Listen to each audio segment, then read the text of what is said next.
siapa orang yang melangkahkan kakinya menuju majelis-majelis ilmu, maka dia berjalan di sayapnya para malaikat.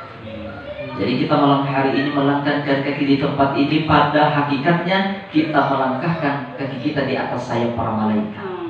Bahkan ada malaikat yang diciptakan mencari orang-orang yang berzikir di muka bumi ini. Ketika dia bertemu orang yang berkumpul berzikir, apa kata nih malaikat? Halummu, halummu, halummu, berkumpullah, berkumpullah.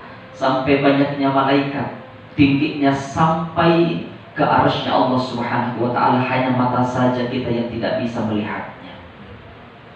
Ini orang ini tahu nih hadis, mengolok-olok hadis. Apa dia bilang? Besok saya mau datang ke taklim, sendalnya dikasih duri, dikasih paku.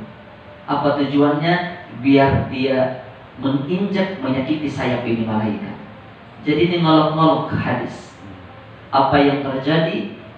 Allah bikin dia lumpuh di saat itu dan gak pernah sembuh sampai seumur hidupnya. Ada orang tua yang tahu, yang anaknya ini belajar ilmu agama. Anaknya tahu bahwa siwak itu adalah salah satu sunnah. Sering kita sampaikan, lebih daripada 1000 sunnah. Lebih dari 1000 sunnah, mustahil kita melakukan semua sunnah itu, tapi mustahil juga kita meninggalkan semua sunnah. Ini anaknya ngajarin sama ayahnya bahwa di antara salah satu sunnah yang paling mudah, yang paling ringan, yang paling murah adalah bersiwak. Ayahnya mengambil siwak ini, mohon maaf, digosokkan ke duburnya. Apa dia bilang? Ini hal yang kotor, yang menjijikkan. Ini sunnah yang hina. Dengan izin Allah, Allah pun hukum dia. Ini siwak ini masuk ke dalam duburnya, tidak keluar, tidak bisa buang air besar, kembung besar perutnya sampai pun dia wafat. Dan sampai hampir kisahnya sama dengan orang yang menghina hadis. Siapa yang bangun tidur, kita dianjurkan untuk mencuci tangan kita. Karena saat kita tidur, kita nggak tahu kemana tangan kita pergi. Ini apalagi yang punya istri. Yang punya istri semua.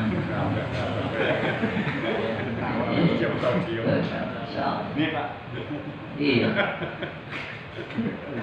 Oh, masih bujangan. Di sini mah nggak ada bujangan, yang ada duda ya. Masya Allah. Jadi kita nih nggak tahu tangan kita nih kalau tidur tuh kemana. Dan memang tangan laki-laki itu kreatif. Tuh kan. Pengalaman. Tangan laki-laki itu kreatif, nggak bisa diam.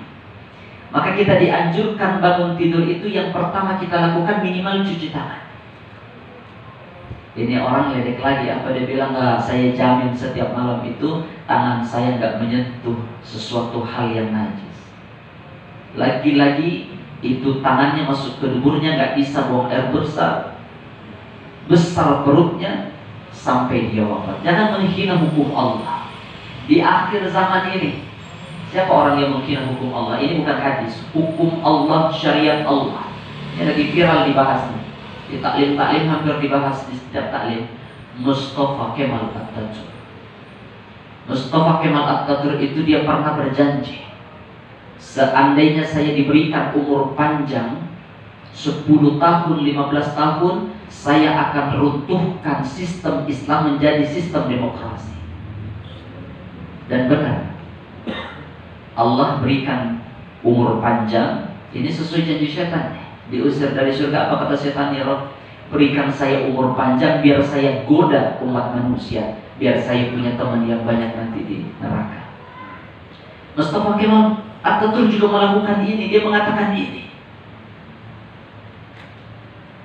dipanjangkan umurnya, dan lihat, sistem Islam di Indonesia itu runtuh pada 1924 tanggal 3 Maret. Diganti dengan sistem demokrasi, dan ini pun yang dianut oleh Indonesia sampai hari ini. Dia anti perda Islam, dia menghina jilbab. Dia mengatakan azan itu harus menggunakan bahasa yang kita mengerti. Saya orang Bugis, azan pakai bahasa Bugis. Di sini orang Sunda, azan pakai bahasa Sunda. Yang orang Jawa asalnya pakai bahasa Jawa. Dia menghina hukum Allah Subhanahu wa taala. Lihat di akhir hayatnya, dihinakan sama Allah. Tidak ada, bahkan di zaman Rasul sekalipun, orang yang dihinakan seperti Mustafa Kemal Atatürk. 6 bulan sakaratul maut gak wafat-wafat. Padahal seseorang yang berpengaruh, diberikan panas yang sangat panas, gak sanggup menahan panas di badannya. Itu pemadam kebakaran dibawa ke rumahnya, puluhan mobil disemprotkan ke rumahnya. Jadi hujan buatan 24 jam, gak reda-reda panasnya. Diberikan penyakit bau badannya, keluarganya saja gak mau mendekati Mustafa Kemal Atatürk. Begitu dia wafatnya, ditolak sama bumi, dikuburin naik lagi, dikuburin naik lagi.